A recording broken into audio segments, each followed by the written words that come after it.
السلام عليكم ورحمة الله وبركاته. بسم الله الرحمن الرحيم، حامدا ومصليا ومسلما، أما بعد. قال الله تبارك وتعالى في كتابه المقدس والمطهر: أعوذ بالله من الشيطان الرجيم، بسم الله الرحمن الرحيم، واعتصموا بحبل الله جميعا ولا تفرقوا، صدق الله العظيم. قال النبي صلى الله عليه وسلم: من لا يهتم بأمر المسلمين فليس منهم، أو كما قال عليه الصلاة والسلام. معزز سامعین کرام اور حکم صاحبان،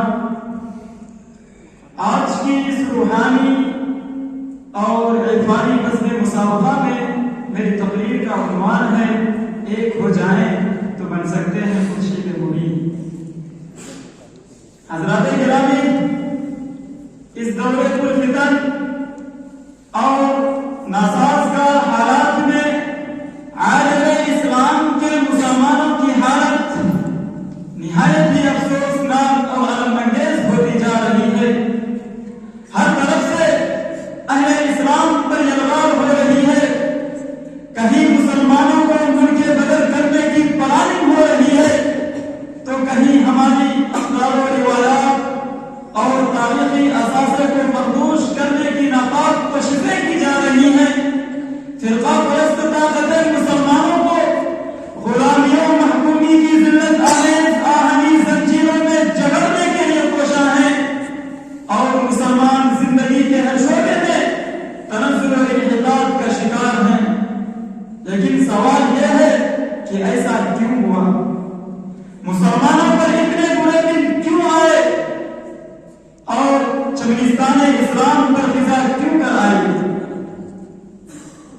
حضرات گرامی، اگر ہم سنجیدگی سے غور کریں، عقل و خرد سے پردہ ہٹائیں، تو صاف طور پر یہ بات سمجھ میں آ جائے گی کہ آج ہم نے اپنا عظیم سرمایہ کھو دیا ہے۔ مسلمان اپنی گرا بجٹ پونجی سے ہاتھ دھو بیٹھے ہیں، اور عصر حاضر میں مسلم معاشرے سے اتحاد و اتفاق کی دولت لوٹ گئی ہے۔ حالانکہ ہمیں اچھی طرح معلوم ہے کہ اتحاد ایک عظیم دولت ہے، معاشرے کی ہم آہنگی یہ انتہائی نازوال سرمایہ ہے، اور ملک و ملت کی یگانگت ایک بے مثال پونجی ہے۔ اتحاد و اتفاق اتنی عظیم دولت ہے جسے اپنوں نے ہی نہیں بلکہ غیروں نے بھی تسلیم کیا ہے۔ یہ وہ قیمتی اثاثہ ہے کہ اپنوں کو چھوڑ کر اغیار میں بھی اس کی حیثیت مسلم ہے۔ یہ وہ نادر پونجی ہے کہ مسلمانوں کے علاوہ غیر مسلموں نے بھی اسے قدر و منزلت کی نگاہ سے دیکھا ہے۔ یہ وہ سرمایہ ہے جو ہر قوم کی فلاح و بہبود کا ضامن ہے۔ اتحاد و اتفاق وہ سرمایہ ہے جس کا تمام معاشرے کے تقدم و ترقی میں بنیادی کردار رہا ہے۔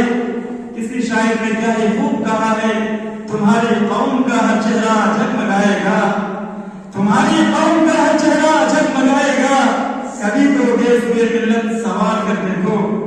ہزیمتوں کے اندھیرے پناہ مانگیں گے، ہزیمتوں کے اندھیرے پناہ مانگیں گے، تم اتحاد کا سورج ابھار کر دیکھو۔ حضرات گرامی، قرآن پاک میں ہمیں متوجہ کر کے کہا ہے: وَاعْتَصِمُوا بِحَبْلِ اللَّهِ جَمِيعًا وَلَا تَفَرَّقُوا۔ اے لوگو، اللہ کی رسی کو مضبوطی سے پکڑ لو اور اختلاف و انتشار سے بچو۔ پھر آگے قرآن کہتا ہے: وَاذْكُرُوا نِعْمَتَ اللَّهِ عَلَيْكُمْ إِذْ كُنْتُمْ أَعْدَاءً۔ اور اللہ کی اس نعمت کو یاد کرو کہ تم ایک دوسرے کے دشمن تھے، لیکن فَأَلَّفَ بَيْنَ قُلُوبِكُمْ، اللہ تبارک و تعالیٰ نے تمہارے دلوں میں الفت پیدا کر دی، محبت کا بیج بو دیا۔ نتیجہ یہ ہوا فَأَصْبَحْتُمْ بِنِعْمَتِهِ إِخْوَانًا، اللہ کے فضل و کرم سے تم ایک دوسرے کے بھائی بھائی ہو گئے، تمہارے دلوں میں اخوت و بھائی چارگی کا چراغ روشن ہو گیا۔ صدر اعلی وقار، ہمیں اس آیت سے سبق لینا چاہیے اور رسول الہ الا اللہ